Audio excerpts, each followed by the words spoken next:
Assalamualaikum. Adik-adik yang dirahmati Allah, kali ini Paman akan membacakan lanjutan cerita serial Wanita-Wanita Penghuni Surga bagian ketiga yang berjudul Zainab binti Muhammad, Putri Rasulullah. Cerita ini diambil dari buku serial Wanita-Wanita Penghuni Surga, buah karya Ustadz Nizar Sa'ad Jabal dan Aiman Umar bin Abdul Aziz. Untuk adik-adik yang ingin membacanya langsung, bisa adik-adik beli bukunya ya di toko-toko buku terdekat di kota adik-adik. Yuk, sekarang kita simak ceritanya. Zainab binti Muhammad, Putri Rasulullah. Adik-adik yang dirahmati Allah, tentu kalian sudah tidak asing dengan nama Putri Rasulullah Shallallahu Alaihi Wasallam yang satu ini. Dia adalah putri tertua Rasulullah yang terkenal dengan kemuliaan akhlaknya. Namanya sering kita jumpai, bahkan mungkin banyak dari teman-teman dan kerabat kita mempunyai nama yang sama. Siapakah dia? Dia adalah Zainab binti Rasulullah Shallallahu Alaihi Wasallam. Beliau adalah putri pertama Rasulullah. Beliau lahir dari ibunya Khadijah binti Khuwailid. Zainab dilahirkan dari keluarga yang penuh berkah. Beliau dibesarkan oleh kedua orang tua yang mendapat perhatian khusus dari Allah dan para malaikat. Zainab mewarisi akhlak mulia ayah tercinta yang merupakan penutup para nabi, Rasulullah Shallallahu Alaihi Wasallam. Mencontoh ayahnya, Zainab tumbuh di rumah yang diberkahi Allah. Dia tumbuh dalam pengawasan Rasul terbaik, sekaligus pemimpin para nabi dan Rasul, Muhammad Rasulullah Shallallahu Alaihi Wasallam. Zainab belajar dan dididik oleh kedua orang tuanya. Zainab bukan hanya mulia dari keturunannya saja, melainkan berakhlak mulia juga. Zainab tidak pernah sekalipun melakukan perbuatan tercela. Dia juga tidak pernah melakukan perbuatan jahiliyah. Itulah yang diajarkan ayahnya kepadanya. Pernikahan Zainab. Adik-adik yang disayangi Allah, Zainab tumbuh menjadi seorang wanita yang mulia. Hal ini tentu karena hasil didikan seorang ibu yang mulia. Ketika berusia dewasa, Zainab dilamar oleh seorang pemuda yang jujur dan baik. Dia keponakan ibunya, Khadijah binti Khuwailid. Lelaki itu bernama Abul Ash bin Rabi. Ibunya bernama Halah binti Khuwailid, saudari kandung Khadijah. Abul Ash juga terkenal sebagai seorang pemuda yang kaya dan memiliki sifat amanah. Khadijah meminta kepada Rasulullah agar menikahkan Zainab dengan Abul Ash. Rasulullah merestui pernikahan Zainab dengan Abul Ash. Zainab pun menikah dengan Abul Ash bin Rabi. Pada waktu pernikahannya, Khadijah menghadiahkan sebuah kalung. Kalung ini milik Khadijah yang diperoleh dari Rasulullah sebagai hadiah perkawinan beliau dengan Khadijah. Putra dan putri Zainab. Dari pernikahan Zainab dengan Abul Ash, Allah Subhanahu wa taala mengaruniai dua anak, putri dan putra. Kedua anak Zainab bernama Umamah binti Abul Ash dan Ali bin Abul Ash. Rasulullah Shallallahu Alaihi Wasallam sering berkunjung ke rumah Abul Ash karena rasa sayangnya terhadap putri dan kedua cucunya. Rasulullah sangat senang dengan Abul Ash yang terkenal dengan sifat amanahnya. Zainab dan turunnya wahyu. Zainab sangat bahagia dengan suami dan anak-anaknya. Waktu pun terus berlalu. Saat ayahnya, Rasulullah Shallallahu Alaihi Wasallam genap berusia 40 tahun, beliau menerima wahyu untuk pertama kalinya. Zainab menjadi saksi atas peristiwa penting itu. Rasulullah pun mengajak keluarganya untuk masuk Islam. Khadijah dan seluruh anak-anaknya mengucapkan 2 kalimat syahadat. Merekalah orang-orang pertama yang masuk Islam. Zainab pun menerima dakwah ayahnya tanpa ragu-ragu sedikit pun.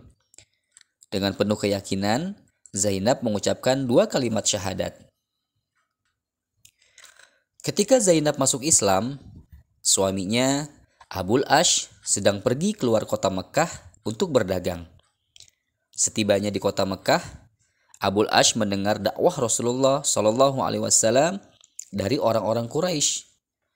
Mereka mengatakan bahwa Muhammad membawa agama baru dan seluruh anggota keluarganya menjadi pengikutnya. Abul Ash segera pulang ke rumah untuk menemui Zainab.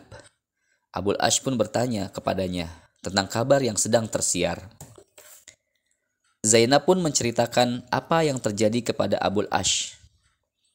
Zainab menjelaskan tentang Islam yang mengajak seluruh manusia untuk mentauhidkan Allah Subhanahu wa taala dan tidak menyekutukannya dengan apapun. Zainab khawatir kalau Abul Ash akan menolaknya seperti para pembesar Quraisy lainnya. Mendengar cerita istrinya, Abul Ash hanya terdiam tanpa menjawab. Lantas, Abul Ash pergi keluar rumah meninggalkan Zainab. Abul Ash pergi menuju Ka'bah. Setibanya di Ka'bah, Abul Ash bertemu dengan Rasulullah Shallallahu Alaihi Wasallam. Beliau mengajak Abul Ash untuk masuk Islam. Abul Ash yakin bahwa mertuanya tidak mengatakan hal-hal yang dusta. Akan tetapi, ia masih bertanya-tanya dalam hati kecilnya. Ketika itu, dia belum menerima dakwah Rasulullah atau belum masuk Islam. Abul Ash pulang ke rumahnya. Dia menceritakan apa yang terjadi dengan Rasulullah kepada Zainab. Zainab mengatakan kepada Abul Ash, "Demi Allah, aku tidak akan mendustakan ayahku. Engkau dan kaummu mengenalnya sebagai orang yang jujur dan amanah." Abul Ash ketika itu tetap beragama syirik. Zainab tidak memaksa suaminya masuk Islam. Zainab yakin suaminya akan menerima Islam. Sebenarnya, Abul Ash mau menerima dakwah Islam sejak awal. Akan tetapi, dia khawatir terhadap hinaan dari orang-orang Quraisy dan para pembesar Quraisy. Abul Ash mengatakan kepada Zainab, "Sungguh, ayahmu bukanlah pendusta. Tidak ada yang lebih kusukai daripada hidup bersamamu dalam satu suku. Akan tetapi, aku benci kalau ada yang menghina dan mencela diriku karena aku masuk Islam." Tetap di kota Mekah, orang-orang Quraisy tidak bisa tinggal diam melihat dakwah Rasulullah. Hal ini disebabkan ajaran tauhid yang dibawa Rasulullah Shallallahu Alaihi Wasallam bertentangan dengan kebiasaan mereka yang menyembah berhala. Orang-orang Quraisy berusaha keras menghentikan dakwah Rasulullah.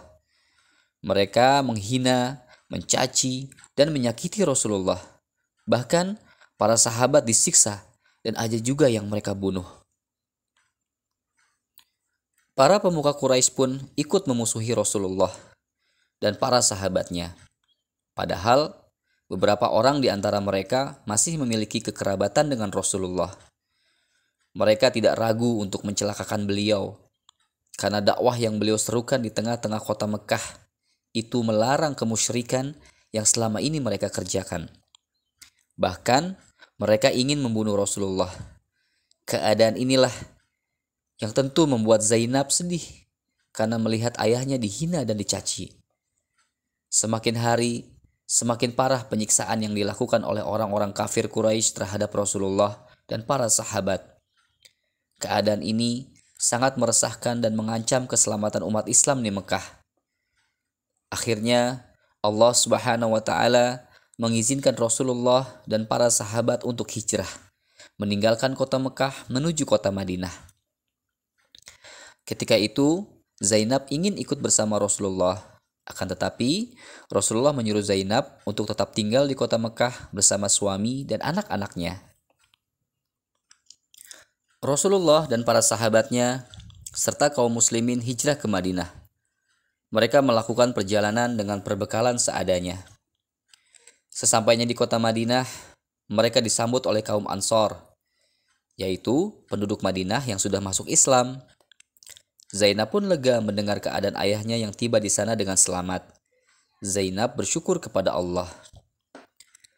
Abul Ash dijadikan tawanan.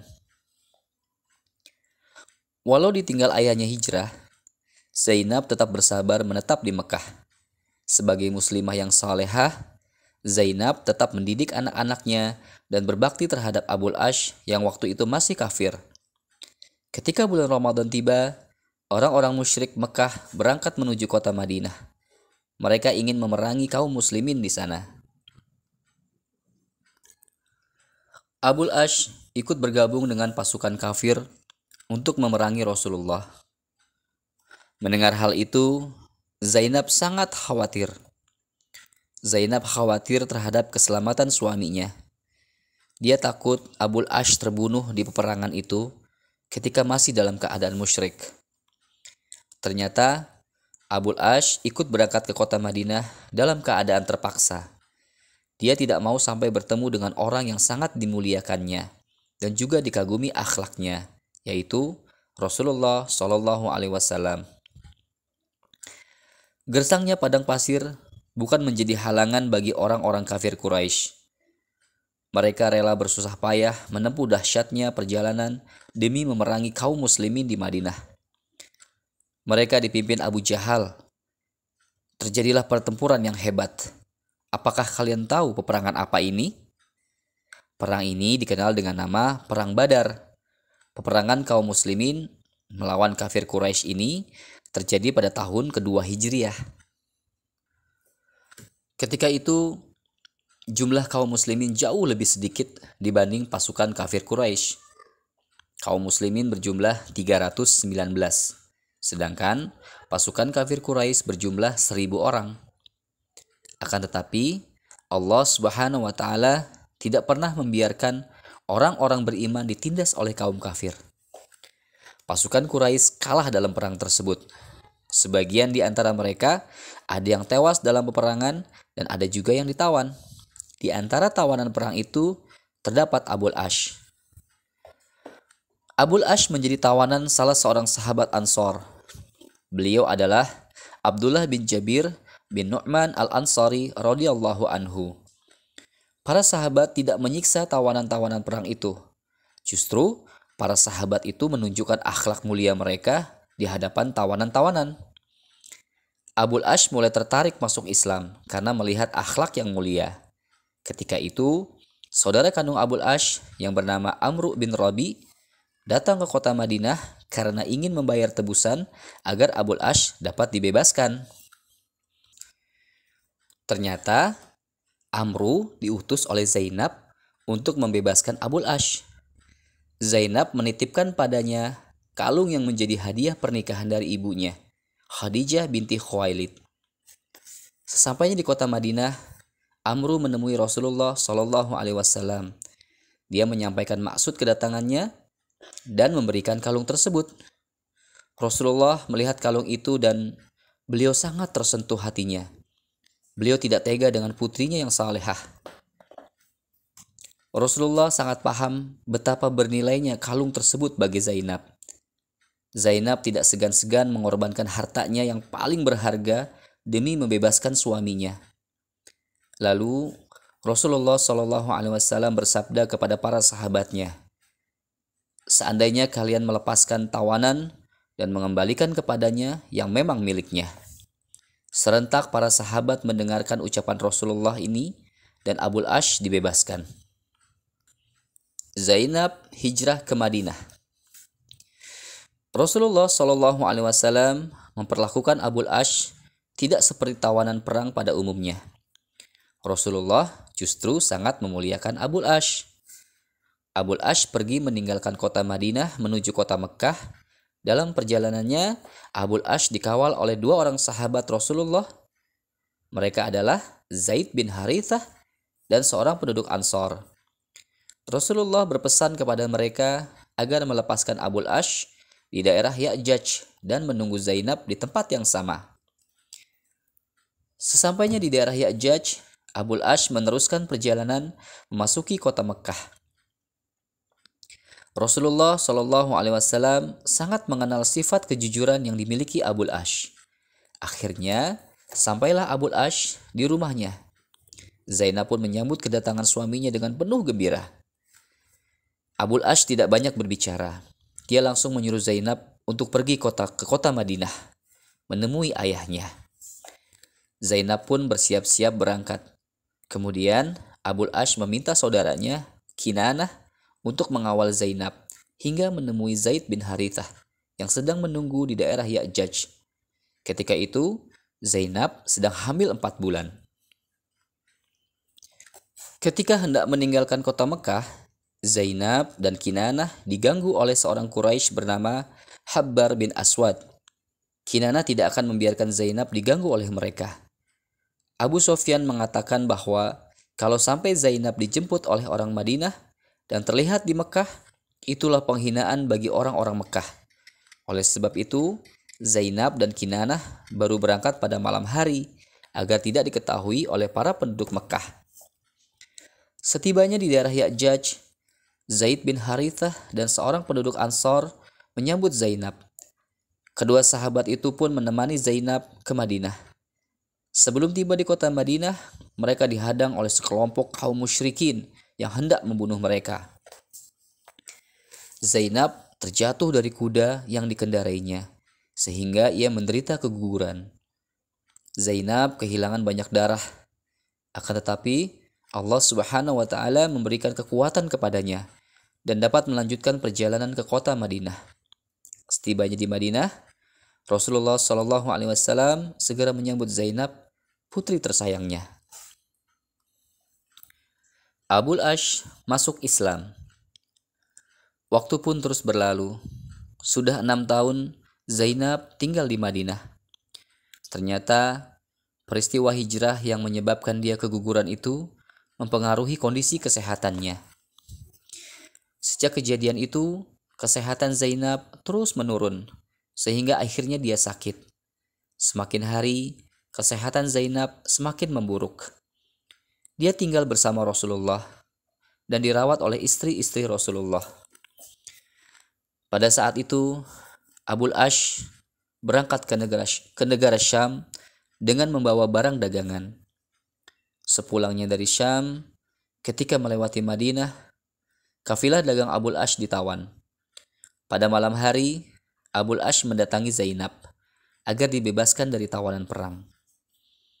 Keesokan harinya, Zainab meminta kepada Rasulullah Shallallahu Alaihi Wasallam untuk membebaskan Abul Ash.